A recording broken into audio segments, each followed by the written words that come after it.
আমার বিয়ের ১ মাসের মাথায় শুনতে পেলাম আমার শাশুড়ি গর্ভবতী। খবরটি আমাকে দিল আমার স্বামী সাজ্জাদ।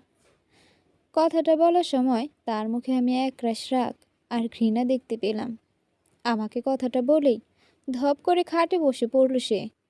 তার ফর্সা মুখ রাগে লাল হয়ে আছে, কিন্তু আমি বুঝতে পারলাম না এই খবরে তো খুশি হওয়ার কথা। এমন রাগ করার কি আছে? কিন্তু তার থমথমে মুখ দেখে কিছু বলার সাহস পেলাম না। চুপচাপ ঠায় দাঁড়িয়ে থাকলাম খাটের পাশে। কিছুক্ষণ পর সেই রাগে গজগজ করতে করতে বলল, ন্যূনতম কোনো লজ্জা আছে এই বয়সে? ছি ছি, লজ্জায় আমারই মাথা কাটা যাচ্ছে। আত্মীয় স্বজন পাড়া প্রতিবেশী শুনলে কি বলবে? আর আমার বন্ধু আর কলিগদের কথা তো বাদই দিলাম। সমাজে আমাদের একটা মান সম্মান আছে, সব শেষ। আমি ভেবে পেলাম না এই খুশির খবরে সমাজে মান সম্মান নষ্ট কেন হবে। আমার বরের বয়স ২৬ বছর। তারপরে আমার ননদ আছে একজন, সোহেলি। তার বয়স ২১। আমার শাশুড়ির অনেক কম বয়সে বিয়ে হয়। তার প্রথম সন্তানই সাজ্জাদ। খুব বেশি বয়স না আম্মার। আর কত সুন্দর দেখতে, ফর্সা, ছোটখাটো একজন মানুষ। দেখতে তো আরো কম বয়সী মনে হয়। আমার বর কি নিয়ে এত রাগ করছে কিছুই বুঝতে পারছি না আমি। আমার বড্ড ইচ্ছা করছে আমার শাশুড়ির পাশে যে একটু বসতে। তার কি খেতে ইচ্ছে করছে শুনতে। এই বাড়িতে বিয়ে হয়ে আসার পর থেকে এই মানুষটা আমাকে নিজের মায়ের মতো ভালোবেসেছেন। আমি কি খেতে পছন্দ করি সব জেনে নিয়ে নিজে সাধ্যমতো আমার সামনে হাজির করেছেন। এই ১ মাসে আমার শাশুড়িকে অনেক ভালোবেসে ফেলেছি আমিও। সাজ্জাদের কথাগুলো শুনতে আমার মোটেই ভালো লাগছে না, তাই চুপচাপ দাঁড়িয়ে থাকলাম আমি। সন্ধ্যার পর আমার শ্বশুর ড্রয়িং রুমে আমাদেরকে সবাইকে ডেকেছেন। আমাদের বলতে সাজ্জাদ, সোহেলি আর আমাকে। অন্যদিন শ্বশুর ডাকলে সাজ্জাদ তাড়াতাড়ি অফিস থেকে চলে আসে। বাবাকে এবারের সবাই একটু ভয় পায়, সমীহ করে চলে। বাবা মানুষটা একটু রাশভারী হলেও ভিতরটা অনেক নরম। নিকটস্থ একটা স্কুলের হেডমাস্টার ছিলেন তিনি। ব্যক্তিত্ব সম্পন্ন মানুষ একজন। ১ মাসে আমার সাথে খুব বেশি কথা হয়নি, তবে সকালের চা আর বিকালের নাস্তাটা তার আমাকে ছাড়া চলেই না। আমাকে মামুনি বলে ডাকেন তিনি। অন্যদিন সাজ্জাদ তাড়াতাড়ি বাড়ি ফিরলেও আজ সন্ধ্যা গড়িয়ে যাচ্ছে, এখনও সে ফিরেনি। আমার নিজের কাছেই কেমন অপরাধ বোধ লাগছে। বাবা আম্মা হয়তো অপেক্ষা করে বসে আছেন কথা বলার জন্য, অথচ তাদের ছেলে বাড়ি ফেরেনি এখনো। রাত 8:30টার দিকে সাজ্জাদ বাড়ি ফেরে। রুমে ঢুকে ফ্রেশ হতে ওয়াশরুমে চলে যায়। আমি কিছু বলার সুযোগ পাই না। অন্য দিনে সন্ধ্যাগুলো কি সুন্দর হয়। আমি, আম্মা আর সোহেলি মিলে বিভিন্ন নাস্তা বানাই। সাজ্জাদ ফিরলে সবাই মিলে আড্ডা দেই ড্রয়িং রুমে বসে। কিন্তু আজকে এমন যেন সব খাপ ছাড়া। সোহেলিও সেই দুপুরে খেয়ে যেয়ে ঘরের দরজা বন্ধ করেছে, এখনো খোলেনি। কি যে হলো ভাই বোনের ভেবে পাই না আমি। আধা ঘন্টা পর ফ্রেশ হয়ে সাজ্জাদ বের হয়ে আসলো। বলো বলল, কি হলো, কিছু বলবে? এভাবে দাঁড়িয়ে আছো কেন? আমি আস্তে আস্তে বললাম, বাবা ডেকেছিলেন তো আমাদের, তুমি কি ভুলে গেছো? আমার কথা শুনেই সাজ্জাদের মুখ আবার রাগে লাল হয়ে গেল। থমথমে গলায় বলল, আমার কোনো ইচ্ছা নেই ওনাদের কোনো কথা শোনার। আর তোমাকেও একটা কথা বলছি, তুমি আমার বউ হয়ে এ বাড়িতে এসেছো। আমি যা বলবো যেভাবে বলবো সেভাবে চলবে। বেশি বেশি করবে না, মাইন্ড ইট। আমি অবাক হয়ে দাঁড়িয়ে থাকলাম। সাজ্জাদের বউ হয়ে এসেছি বলে শ্বশুর শাশুড়ি কারো হয়ে কথা বলা যাবে না? এ কেমন কথা? কিন্তু আমি কিছু বলতে পারি না। একে তো আমি নতুন বউ, তার উপর আমি সাজ্জাদকে একটু ভয়ই পাই বলতে গেলে। চুপ করে বসে থাকি আমি। সাজ্জাদ ফিরেছ? আমার শ্বশুর আমাদের ঘরের দরজায় এসে দাঁড়ান। সাজ্জাদ উত্তর দেয় না, মোবাইলে ফেসবুকিং ব্যস্ত সে। তার ব্যবহার দেখে আমি তাজ্জব বনে যাই। না পেরে আমি বলি, জি বাবা, ও ফিরেছে, আপনি ভেতরে আসুন না। সাজ্জাদ কটমট চোখ করে আমার দিকে তাকায়। আমি মাথা নিচু করে ফেলি। বাবা বলেন, না মামুনি, এখন আসবো না, তোমরা একটু ড্রয়িং রুমে আসো। আমি আর তোমাদের আম্মা একটু কথা বলতাম তোমাদের সাথে। আমি সাজ্জাদের দিকে তাকাই। বিরক্ত মুখ নিয়ে উঠে বসে সে। বিড়বিড় করে কি যেন বলে, আমি বুঝতে পারি না। বড় সোফাটায় বসে আছেন বাবা, তার পাশে আম্মা। তাদের উল্টো দিকের সোফায় সাজ্জাদ মাথা নিচু করে বসা, আমি তার পাশে দাঁড়ানো। সহিলিকে অনেকবার ডেকেছি, সে দরজা খুলেনি, শুধু বলেছে, প্লিজ ডিস্টার্ব করো না ভাবি, আমাকে একা থাকতে দাও। আমি ওকে না নিয়েই ফিরে আসি।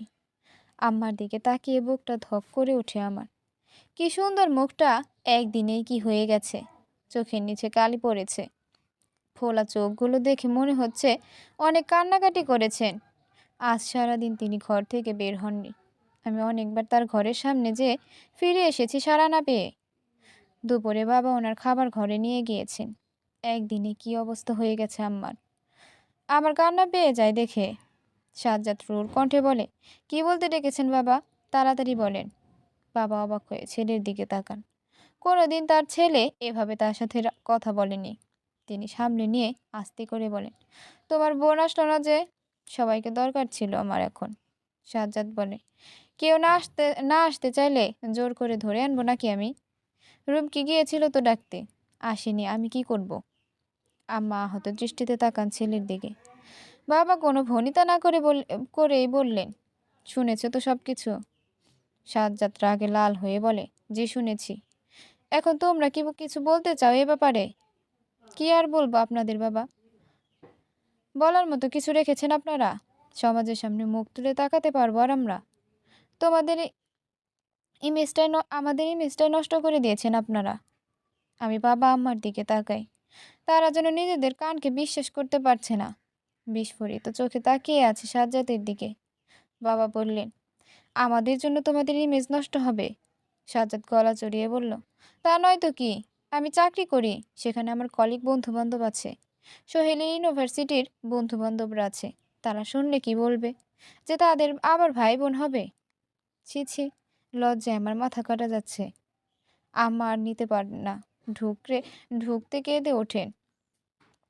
আমি আম্মাকে শক্ত করে জড়িয়ে ধরি। সাজ্জাদ বলে বলে চলে, আমাদের মান সম্মানের কথা একবারও ভাবলেন না আপনারা? এখন আবার মিটিং করছেন এসব বলে। বাবা মাথা নিচু করে বসে আছেন। আমার বড্ড কষ্ট হচ্ছে মানুষ দুটোর জন্য, কিন্তু আমি কি করব তাই বুঝতে পারছি না। বাবা বললেন, এখন আমাদের কি করতে বলছো সাজ্জাদ? কিছুই করতে বলছি না, শুধু এটুকুই বলছি, আজ থেকে আপনাদের ভালো মন্দে আমি আর নেই। আপনারা আপনাদের মতো থাকবেন, আমি আমার মতো। সোহেলি কি করবে তার ব্যাপার। বাবা তার পাঞ্জাবি চেপে ধরে কষ্টে, তার চোখ ভিজে যাচ্ছে। আমার চোখে তো অশ্রুপ্লাবন। বাবা বললেন, তার মানে কি চাচ্ছ, এ বাড়িতে হাড়ি আলাদা হোক? বাবার কথা শুনে ভয়ে কেঁপে উঠি আমি। আম্মাও ভয়ে ভয়ে তার দিকে তাকান। সাজ্জাদ সোফা থেকে উঠে যেতে যেতে বলল, ওসব মেয়েলি ব্যাপার, ওগুলো নিয়ে আমার কোনো চিন্তা নেই। বাড়িটা যেহেতু আপনাদের তো আমি বের করে দিতে পারি না। তবে আপনাদের সাথে এক ছাদের নিচে বাস করতে আমার ইচ্ছা করছে না আর। এবার আম্মা শব্দ করে কেঁদে ওঠেন। সেদিকে তাকিয়ে নিজের চোখে পানি মুছে বাবা বলেন, তুমি হয়তো ভুলে গেছো, গ্রামে আমাদের ছোট্ট একটা বাড়ি আছে। যদিও একটু কষ্ট হবে, তবুও তোমার মাকে নিয়ে সেখানে আমি দিব্যি দিন কেটে যাবে আমাদের। সাজ্জাদ বলে, তার কোনো প্রয়োজন নেই, ওখানে যেয়ে আর হাসির পাত্র বানাবেন না আমাদের। এই বলে হন হন করে ঘরে চলে যায় সাজ্জাদ। আমি কি বলবো, ভাষা খুঁজে পাই না, শুধু মাকে শক্ত করে জড়িয়ে বসে আছি। কেউ যেন কথা বলতে পারি না, শুধু চোখের পানি ফেলি। এরপর বেশি কিছুদিন চলে যায়। বাড়িটার আর প্রাণ নেই আগের মতো। সাজ্জাদ সোহেলি কেউ কথা বলে না বাবা মার সাথে। তারাও নিজেদের মধ্যে কেমন গুটিয়ে গেছেন। ঘর থেকে খুব বেশি প্রয়োজন ছাড়া বের হন না। মাঝে মাঝে বাবা ডাক্তারের কাছে নিয়ে যান আম্মাকে। সেদিন কোনো কারণে সাজ্জাদ বা সোহেলের সামনে পড়ে গেল, তার রাগ ঘৃণা নিয়ে তাকিয়ে থাকা বাবা আম্মার দিকে। কিন্তু আমি সাধ্যমতো চেষ্টা করি আম্মার সেবা করতে। তার পছন্দের খাবার রান্না করে তাকে খাওয়াই, তার চুলে তেল দিয়ে বেনি করে দেই। কিন্তু আম্মার মধ্যে আগের মতো আর প্রাণচঞ্চল ভাবটা আর নেই। কেমন মনমরা হয়ে থাকেন সব সময়। আমি আর বাবা অনেক চেষ্টা করি তাকে হাসি খুশি রাখার, কিন্তু খুব একটা সফল হই না। সাজ্জাদ তো একদমই পছন্দ করে না আমি আম্মার জন্য এত কিছু করি। তাই সে আসার পর আমি খুব বেশি যেতে পারি না আম্মার কাছে। এভাবেই আমাদের দিন কাটতে লাগলো। 7 মাস পর আম্মার শরীরটা অনেক খারাপ হতে লাগলো। পায়ে পানি এসে পা ফুলে গেছে। কিছুই মুখে তুলতে পারেন না। বমি করে দেন। সবসময় শরীর দুর্বল থাকে। হাঁটাচলা করতে পারে না বেশি। বাবা অনেক দুশ্চিন্তায় থাকেন মাকে নিয়ে। নিজে বিশ্রাম না নিয়ে আম্মাকে সেবা করতে থাকেন। আম্মার পা টিপে দেন, মুখে তুলে খাইয়ে দেন, বমি করলে সব পরিষ্কার করেন। আমি অবাক হয়ে তাকিয়ে থাকি সেদিকে। স্ত্রীকে কতটা ভালোবাসলে এত কিছু করা যায়, তাই ভাবি আমি। কিন্তু এত কিছুর পরেও সাজ্জাদ বা সোহিলীর কারো মন গলতে দেখা গেল না। আমি নিজে অপরাধ বোধে ভুগি সারাদিন সাজ্জাদের এই ব্যবহারে। এর মধ্যেই আমার নিজের মা একদিন ফোন করেন আমাকে। বলেন, তুই কিছুদিন আমাদের বাড়িতে থেকে যা। আমি বলি, মা কি বলো তুমি এসব? আম্মার এই অবস্থায় আমি তাকে রেখে কিভাবে ও বাড়ি যাই? তোর মাথা খারাপ হয়ে গেছে নাকি রুমকি? তোর বুড়ি শাশুড়ির বাচ্চা হবে আর তুই তাকে সেবা করবি? এরপর কি শাশুড়ির বাচ্চাটাও তুই মানুষ করে দিবি? তোর নিজের সংসার নেই? আমি অবাক হয়ে যাই মায়ের কথা শুনে। আমি বলি, আমার শ্বশুর শাশুড়ি, স্বামী, ননদ সবাইকে নিয়ে আমার সংসার মা। তুমি তো আমাকে কখনো এসব শিক্ষা দাওনি, তবে আজ কেন এসব বলছো? আর যদি প্রয়োজন পড়ে আম্মাকে সাহায্য করার জন্য আমি তার সন্তানকে লালন পালন করব। আশা করি বুঝতে পেরেছো? মাকে আর কিছু বলার সুযোগ না দিয়ে ফোন রেখে দিই আমি। চারদিকে বাবা আম্মাকে নিয়ে অনেক হাসাহাসি টিটকারি হয়। সব কানে আসে আমার। এই তো সেদিন পাশের বাড়ির রাহেলা খালা আম্মা আমাকে ডেকে নিয়ে বলেন, কি গো বউ, শুনলাম তোমার শাশুড়ি নাকি পোয়াতি। আমি রাগ চেপে রেখে বলি, জি ঠিকই শুনেছেন। তাই এই বয়সে বাচ্চা কাচ্চায় কেমন ধারা কথা? আমি তার দিকে তাকিয়ে মুচকি হেসে বলি, আল্লাহ সন্তান দেওয়ার মালিক, আপনি তো কেউ না। তিনি চেয়েছেন, দিয়েছেন। উনি মুখ ঝামটা দিয়ে বলেন, বউ তো ভালোই ব্রেন ওয়াশ করেছে তোমার শাশুড়ি। আমার আম্মার হয়ে দুইটা কথা বলাকে যদি আপনার ব্রেন ওয়াশ মনে হয়, তবে তাই ঠিক আছে খালাম্মা। এখন আসি আমি। এই বলে হন হন করে চলে আসি আমি। পেছনে হাসাহাসির রোল পড়ে যায়। রাহেলা খালাম্মা আরেকজনকে ডেকে বলে, এসব দিনও দেখার ছিল? উত্তরে আরো কিছু বলে কেউ। আমি শুনতে পারি না সেসব। আমার কান গরম হয়ে আসার আগে এভাবেই চলছিল আমাদের দিন। হঠাৎ একদিন সন্ধ্যায় আমি কিচেনে নাস্তা বানাচ্ছি। সাজ্জাদ এখনো বাড়ি ফেরেনি। সোহেলি কিছুক্ষণ আগে ইউনিভার্সিটি থেকে এসে নিজের জন্য 1 কাপ চা করে নিয়ে ঘরে গেছে। বাবা আম্মা ঘরে। আমার শরীরটা ইদানিং বেশ খারাপের দিকে। প্রায়ই হাঁপানির টান ওঠে। চেহারায় আগের সেই লাবণ্যের কিছুই নেই। তার পছন্দ মতো রান্না করার চেষ্টা করি আমি আমার সাধ্য মতো, কিন্তু তেমন কিছুই মুখে তুলতে পারেন না।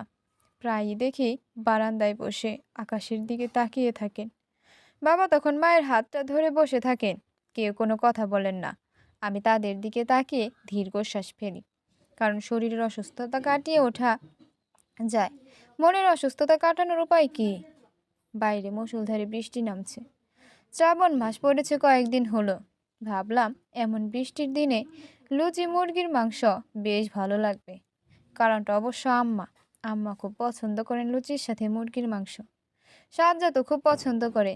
আমি আজ চিন্তা করেছি, বাবা আম্মা সাজ্জাদ আর সোহিলীকে একসাথে বসিয়ে খেতে দেব। সাজ্জাদ সোহিলীর কোনো বারণ আমি শুনবো না আজ। একটু কঠোর কঠোর আজকে আমি হবই। এসব ভাবছিলাম আর নাস্তা রেডি করছিলাম। এর মধ্যে বাবা এসে কিচেনের সামনে দাঁড়ান। মামুনি, একটু আমাদের ঘরে চলো তো। তোমার আম্মার শরীরটা যেন কেমন করছে। আতঙ্কে উঠলাম আমি শুনে। বললাম, কি বলছেন বাবা? কি হয়েছে আম্মার? বাবা ভীত সন্ত্রস্ত হয়ে বললেন, জানি না মামুনি, আমার মনে হয় এখনই হাসপাতালে ভর্তি করাতে হবে। আমি তাড়াতাড়ি করে হাত ধুয়ে বাবার পিছু পিছু আম্মার ঘরের দিকে ছুটলাম। যে যা দেখলাম তা দেখার জন্য আমি প্রস্তুত ছিলাম না। দেখলাম আম্মা বিছানায় শুয়ে কাতরাচ্ছেন আর জোরে জোরে সোরা পাঠ করছেন। তার ফর্সা মুখ লাল হয়ে ঘামে ভিজে আছে। আমার হাত পা কাঁপতে থাকে ভয়ে। কি করব কিছুই বুঝতে পারছি না। আমি নিজেও একদম অনভিজ্ঞ। আমি বাবার দিকে তাকাই। তিনি ছুটে যেয়ে আম্মার হাত ধরে বলেন, অনেক কষ্ট হচ্ছে তোমার? আমি তো আছি, কিচ্ছু হবে না তোমার। আমি কিচ্ছু হতে দেব না তোমার। এক্ষুনি হাসপাতালে নিয়ে যাব তোমাকে।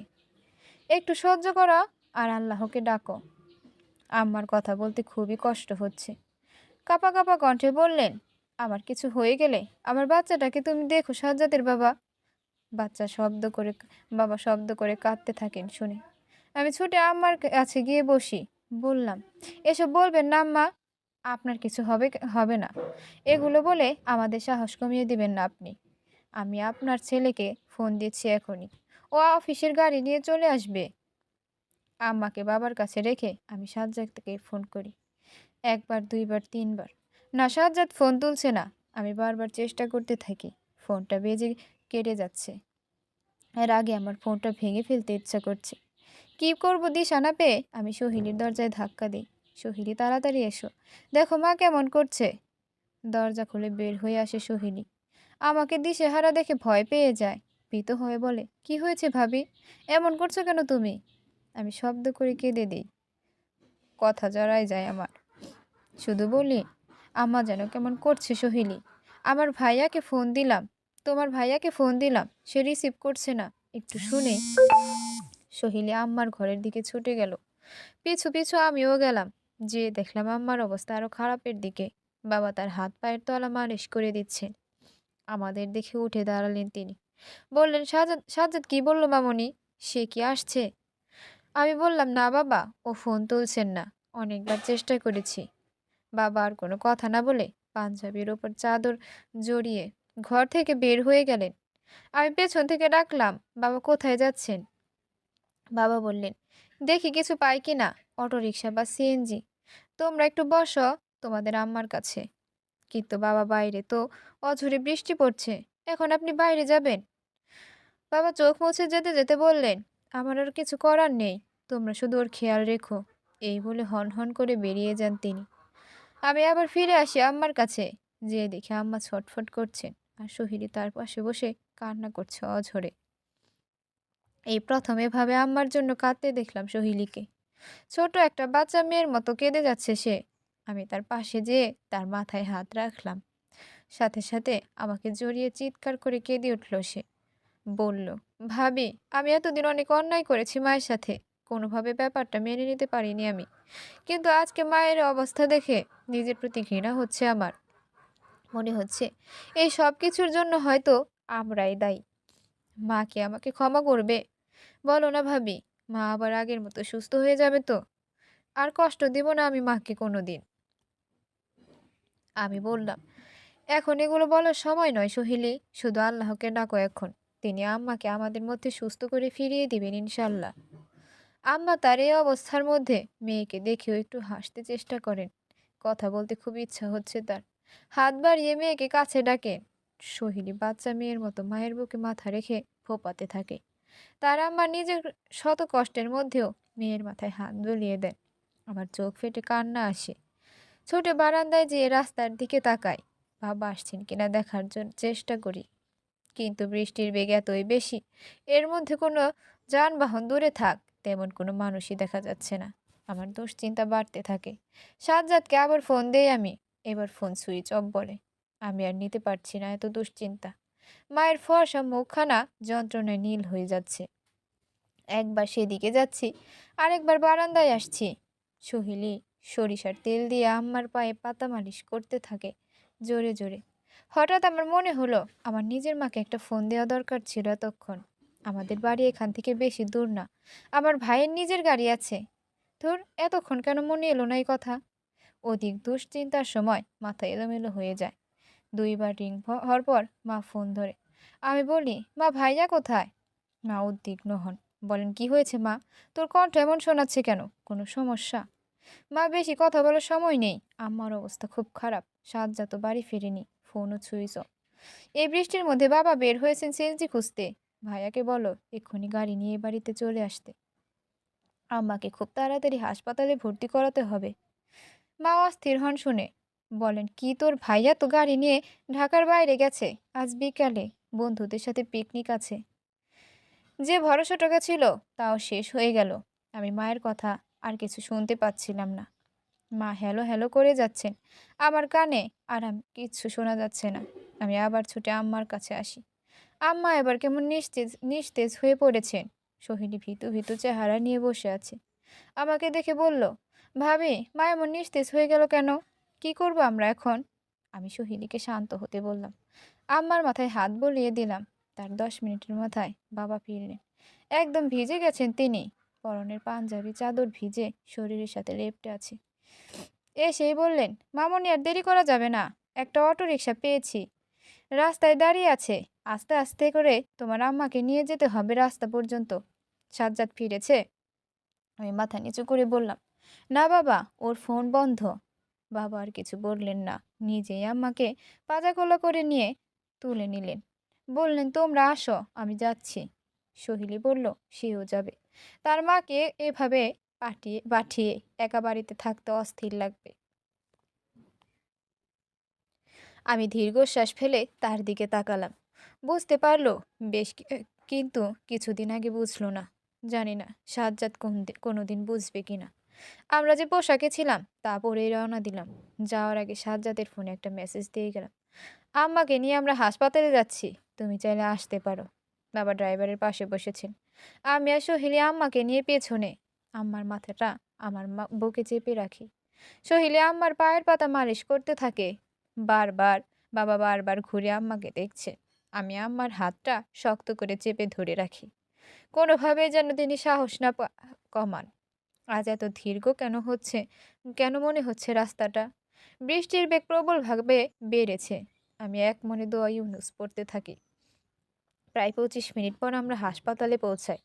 আমার অবস্থা খুব খারাপ তখন। তিনি কোনো কথা বলতে পারছেন না, নড়াচড়া করার শক্তিও তার নেই। জরুরি বিভাগে ভর্তি করানো হয় তাকে। আমরা ভিজিটর কাউন্টারে এসে বসি। সোহিনী সামনে কেঁদে যাচ্ছে। বাবা এসে তার মাথায় হাত রাখে। সে জড়িয়ে ধরে বাবাকে কান্না জড়িত কণ্ঠে অনেক কথা বলে, বোঝা যায় না। বাবা শুধু শক্ত করে ধরে রাখেন মেয়েকে। আমি বাবার হাত ধরে একটা চেয়ারে এনে বসাই। ভয় হয় অতিরিক্ত দুশ্চিন্তায় এই মানুষটার কিছু না হয়ে যায়। প্রায় আধা ঘন্টা পর ডাক্তার এসে জানান, রোগীকে নর্মাল ডেলিভারি করানো সম্ভব না, যত তাড়াতাড়ি সম্ভব সিজারের ব্যবস্থা করতে হবে। প্রচুর রক্তক্ষরণ হয়েছে, এখনই ডিসিশন না জানালে জীবন ঝুঁকি পর্যন্ত হতে পারে। বাবা ধপ করে চেয়ারে বসে পড়লেন। হয়তো তার নেয়ার ক্ষমতা আর নেই। আমি বাবাকে বলি, বাবা আপনি ভেঙে পড়বেন না, ডাক্তাররা তাদের কাজ করে যান, ইনশাআল্লাহ আম্মা সুস্থ হয়ে যাবেন। বাবা নীরবে চোখের পানি ফেললেন, তারপর উঠে দাঁড়িয়ে চোখের পানি মুছে বললেন, বেশ, তবে আপনারা ব্যবস্থা করুন। শুধু একটা কথা, আমার স্ত্রীর সুস্থতার সাথে কোনো কম্প্রোমাইজ করবেন না। আমি বুঝতে পারি বাবা কি ইঙ্গিত করলেন। ডাক্তার বললেন, দেখুন, আমরা আমাদের সাধ্যমতো চেষ্টা করব, বাকিটা সৃষ্টিকর্তার হাতে। একে তো পেশেন্টের বয়সটা একটু বেশি, তার উপর বেবি প্রিম্যাচিউর, ওনার ডেলিভারি ডেট এখনও আসেনি। এনাফ ক্রিটিক্যাল প্রেগনেন্সি, তাই এখনই কিছু বলতে পারছি না আমরা, তবে আমরা আমাদের সর্বোচ্চ চেষ্টা চালিয়ে যাব। বাবা চুপ করে সব শুনেন, কিছু বলেন না।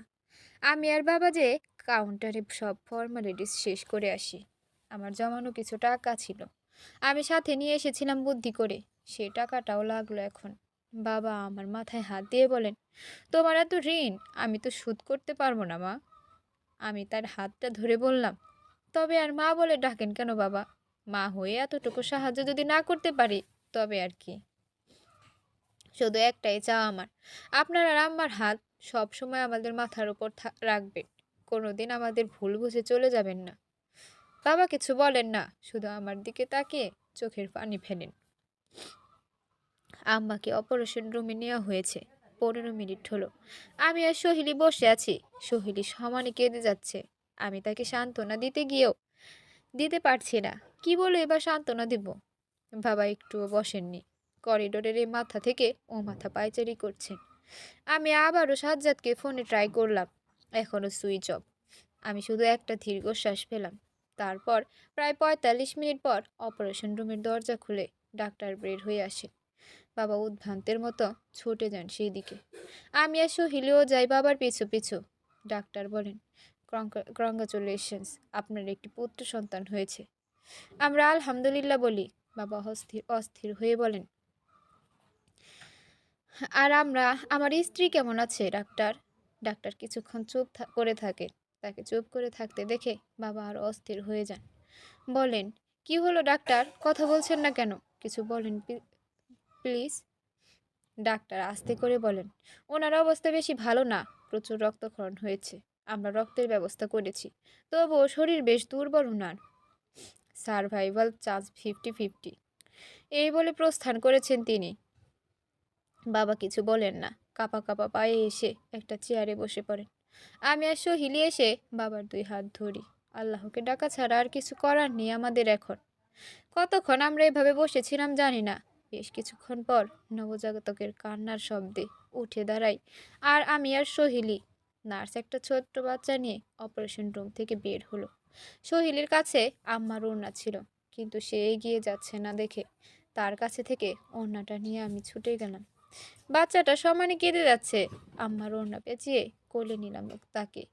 অদ্ভুত ব্যাপার, মায়ের ওড়নাটার গন্ধ মনে হয় চিনে গেছে এক নিমেষে বাচ্চাটা। ওড়নাটা আঁকড়ে চোখ পিট পিট করে তাকালো আমার দিকে।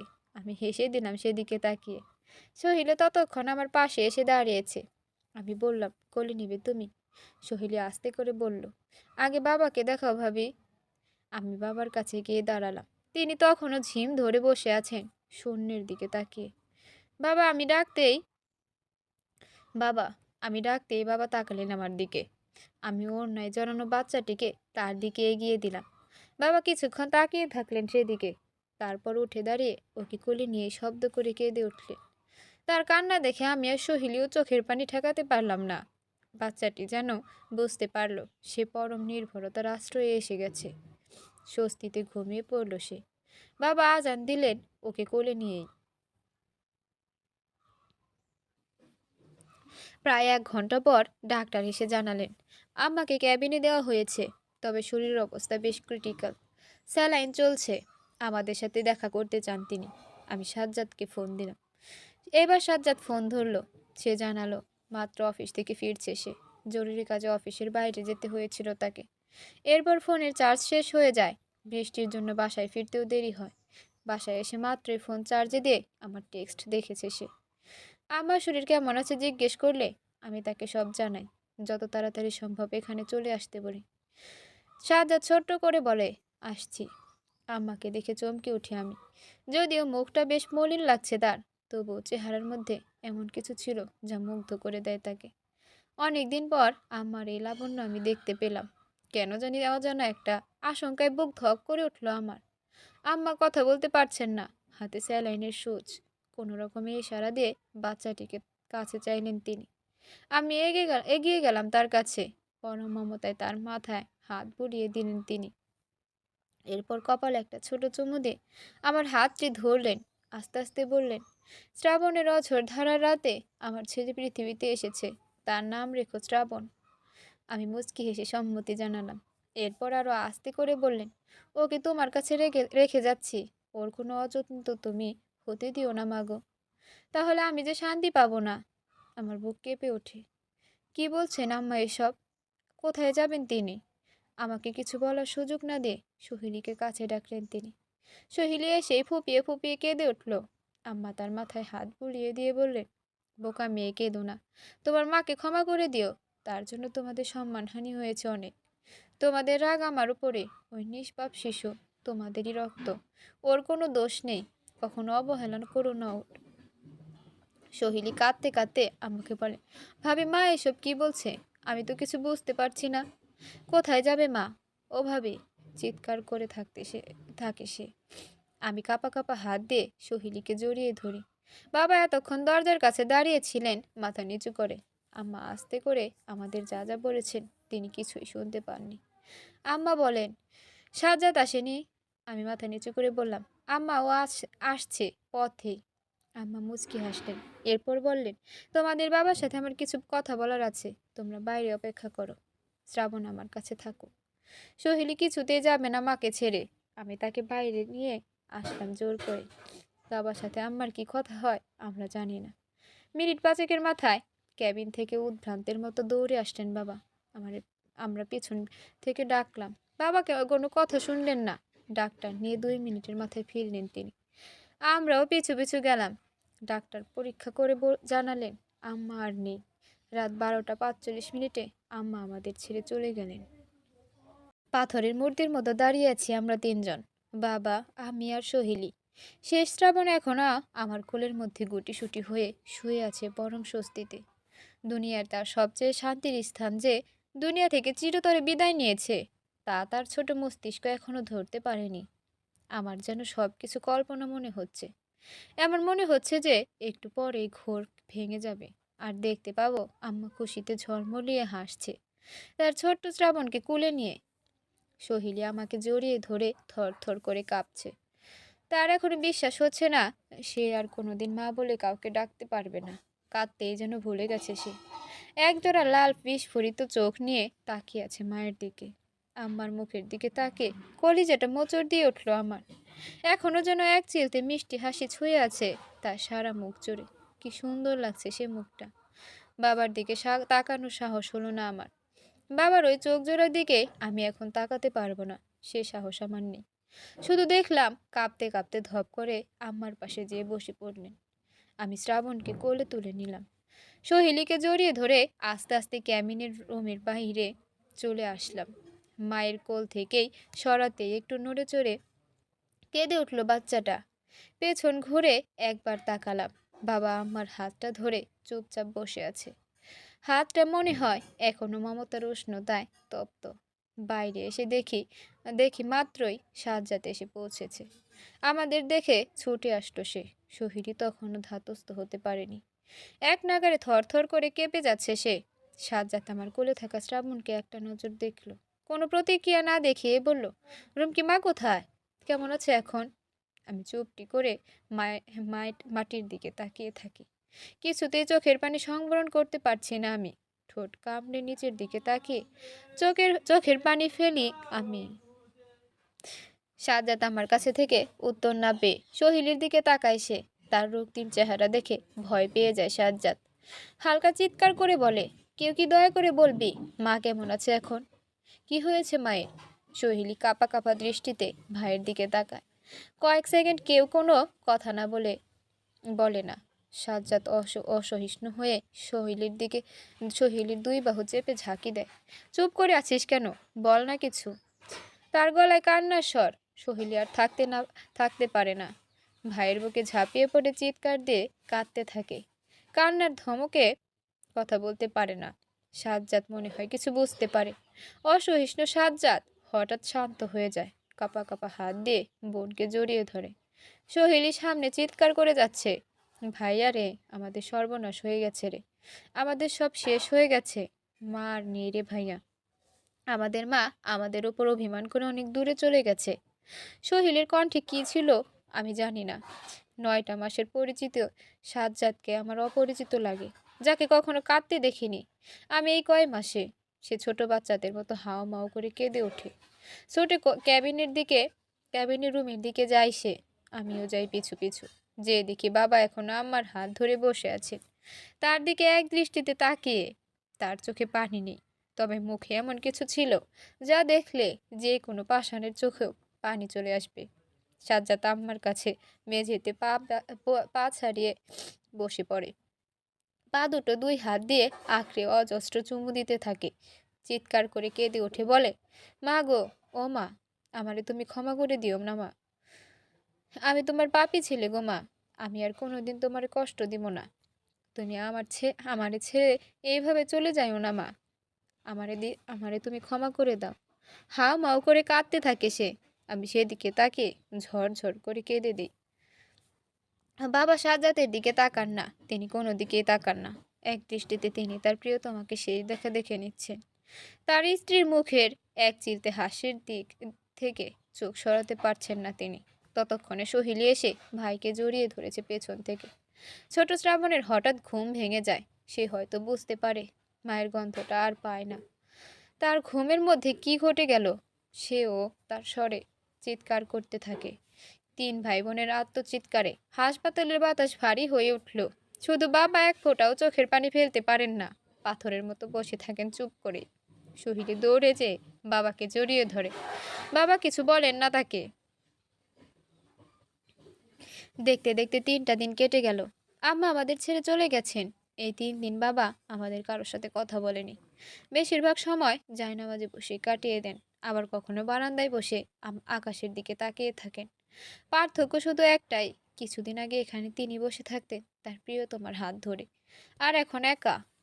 মাঝে মাঝে মাঝরাতে ঘুম ভেঙে গেলে দেখি বাবার ঘরে লাইট জ্বলছে। জানালা দিয়ে উকি দিয়ে দেখি উনি মনে হয় জায়নামাজে বসে কাঁদছেন, না হয় কোরআন শরীফ পড়ছেন। এই বাড়িটায় আগের মতো প্রাণ নেই। আম্মার সেই বালিশ, জায়নামাজ, তাসবিহ সহ পানের বাটা সব আছে, শুধু নেই মানুষটা। এই ৩ দিন শ্রাবণ আমার কাছেই থাকে সবসময়। সহিলি মাঝে মাঝে কোলে নেয়, আমি যখন রান্না করে নিই। রাতেও আমার কাছেই থাকে শ্রাবণ। সাজ্জাদ মায়ের মৃত্যুতে অনেকটা কাতর, এটা বোঝা যায়। কিন্তু এই কয়েকদিনে শ্রাবণকে একবারও ভালো করে দেখেনি পর্যন্ত সে। রাতে শ্রাবণ আমার কাছে থাকে। আমি অবাক হয়ে লক্ষ্য করি, আমি শ্রাবণকে ঘুম পাড়াতে আমাদের ঘরে আসতেই শাহজাদ বালিশ নিয়ে গেস্ট রুমে চলে যায়। আমি খুব অবাক হই ব্যাপারটায়। এমন না যে শ্রাবণ রাতে অনেক বিরক্ত করে, চুপচাপ ঘুমিয়ে থাকে। তারপরও সাজ্জাদ এমন করছে কেন? আমি ঠিক করেছি, আমার ৩ দিনের মিলাদ হয়ে গেলে ওর সাথে খোলাখুলি এই বিষয়ে কথা বলবো আমি। মিলাদে আমার পরিবারের সবাই এসেছে। আমি খেয়াল করলাম আমার মা বেশ চুপচাপ, তেমন কোনো কথা বলছেন না। আমি শ্রাবণকে দেখালাম তাকে, সে তেমন কোনো প্রতিক্রিয়া দেখালো না। মিলাদ শেষ হয়ে যাওয়ার পর আমি শ্রাবণকে কোলে নিয়ে ওকে ঘুম পাড়াচ্ছিলাম।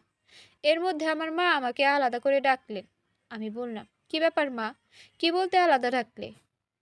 মা বেশ বিরক্ত হয়ে বললেন, হ্যাঁ রে রুমকি, তোর কি কোনোদিন আক্কেল জ্ঞান হবে না রে? আমি বেশ অবাক হলাম। কেন মা, কি হয়েছে? মায়ের রাগ যেন আরো বেড়ে গেল।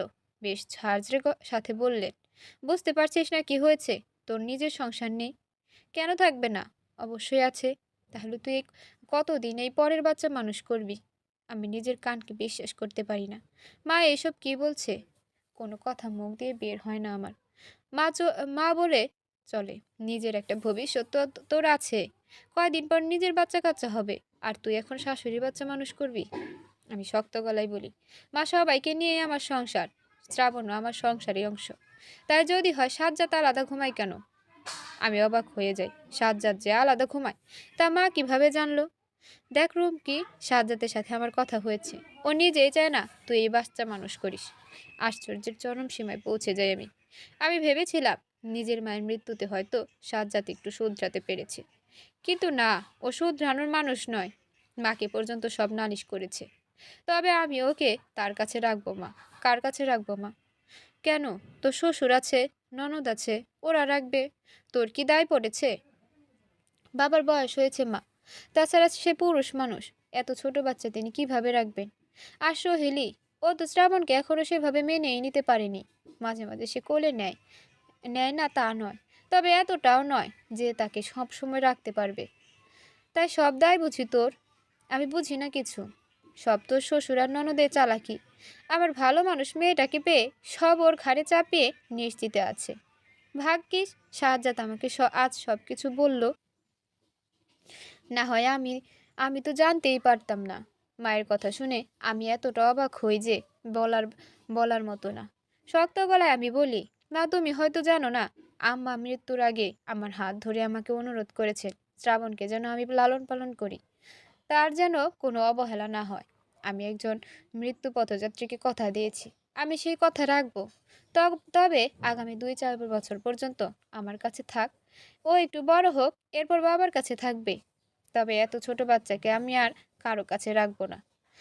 ততদিন সাজ্জাদ তাহলে আলাদা থাকবে? আমি আস্তে করে বলি, আমি তো ওকে আলাদা থাকতে বলিনি। মা কোনো কথা না বলে রাগে গজগজ করতে করতে উঠে চলে যান। সে রাতে সাজ্জাদের সাথে আমার বেশ কথা কাটাকাটি হয়। আমি শ্রাবণকে নিয়ে আমাদের ঘরে আসার সাথে সাথে সাজ্জাদ বলে, আমার ঘরে ওকে আমি রাখবো না। বেশ, তবে আমি অন্য ঘরে যাচ্ছি ওকে নিয়ে। সাজ্জাদ পেছন থেকে এসে আমার হাত মুচড়ে ধরে, খুব বেড়েছো কিন্তু তুমি রুমকি। ব্যথায় হাতটা অবশ হয়ে আসে আমার। হাত ছাড়িয়ে ওর দিকে তাকিয়ে বলি, লজ্জা করে না তোমার? তোমার মা মারা গেছে মাত্র 3 দিন হলো, এর মধ্যে তুমি এসব বলা শুরু করেছো?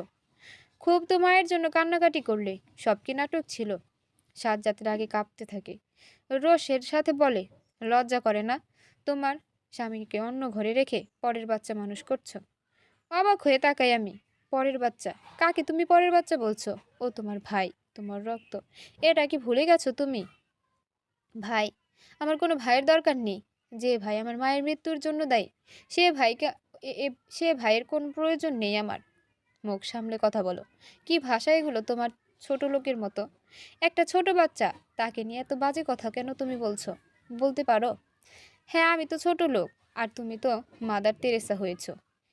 একটা কথা কান খুলে শুনে রাখো, ও আমার কিছু হয় না, আমার মায়ের মৃত্যুর জন্য ও দায়ী। আমি টিটকারি সূচক একটা হাসি দিয়ে বলি, ওহ তাই না? আর দিনের পর দিন যে মায়ের সাথে দুর্ব্যবহার করে এসেছো, তার খোঁজ নাওনি, তাকে প্রতিনিয়ত মানসিক কষ্ট দিয়েছো। এসব ব্যবহার তোমার মায়ের মৃত্যুর জন্য দায়ী নয়। রাগে চোখ মুখ লাল হয়ে যায় সাজ্জাতে। কিছু একটা বলতে যাবে, এমন সময় তাকে বাবা ডাক এমন সময় বাবা ডাক দেন আমাকে, মামনি একটু বাইরে এসো শ্রাবণকে নিয়ে। আমি বেশ অবাক হই।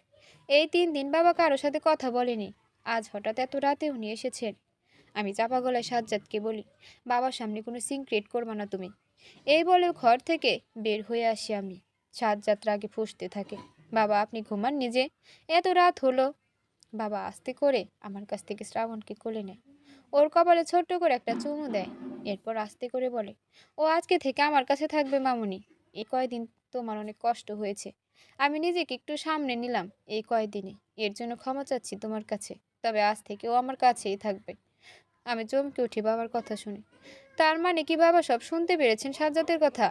আমি বাবাকে কিছু একটা বলে বাধা দিতে যাই, বাবা আমাকে কোনো কথা বলার সুযোগ দেন না।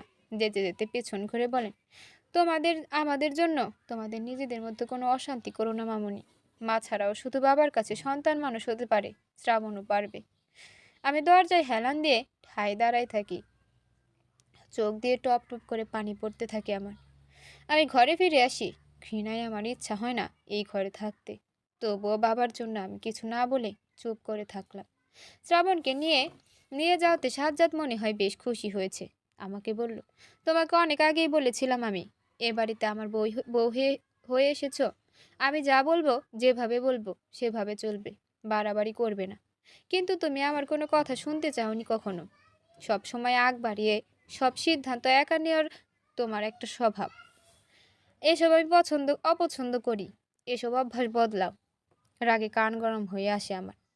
ওর দিকে তাকিয়ে চাপা খোলায় রুশির সাথে বলি, আমার নিজের কোনো অভিমত নেই, তোমার জন্য আমার নিজেকে বদলাতে হবে। আজ তোমাদের জন্য, হ্যাঁ আমি বলতে বাধ্য হচ্ছি, আজ তোমাদের জন্য, 2 ভাই বোনের থেকে পাওয়া মানসিক কষ্টের জন্য মৃত্যুর আগে কয়টা দিন একটা মানুষ শান্তিতে থাকতে পারলেন না। যিনি বেঁচে আছেন তাকেও কম কষ্টের মধ্যে তোমরা রাখোনি। মানুষ দেখানো নাটক করলে মায়ের মৃত্যুতে, যদি সত্যি তোমার মায়ের জন্য শোক প্রকাশ করতে, তবে তার কলিজার টুকরা ছেলেটা, যে কিনা একটা দুধের শিশু, একটা নিষ্পাপ বাচ্চা, তার দিকে তাকিয়ে নিজের মায়ের মুখটা দেখতে পেতে। তোমাকে এতদিনে একটু কঠোর মনে হলেও তুমি যে এত বড় অমানুষ আমি তা কখনো বুঝতে পারিনি। সাজ্জাদ অবাক হয়ে আমার দিকে তাকিয়ে থাকে। মনে হয় কখনো ধারণা করতে পারিনি যে রুমকি তার সাথে তার সব কথায় সম্মতি জানিয়ে এসেছে। সব সময় সে তার মুখের উপর এই কথাগুলো বলে দিবে। রাগে ফুঁসতে ফুঁসতে পাশ ফিরে ঘুমিয়ে পড়ে সে। আমার ঘুম আসে না, একা একা বারান্দায় যেয়ে দাঁড়াই। মনে পড়ে যায় আম্মার কথাগুলো। ওকে তুমি দেখো, না হলে আমি যে কোথাও যে শান্তি পাবো না। আমি কি তবে আম্মাকে দেওয়া কথা রাখতে পারবো না? চোখটা বন্ধ করলে আম্মার হাসি হাসি মুখটা ভেসে ওঠে। তিনি যেন আমার দিকে তাকিয়ে হাসছেন।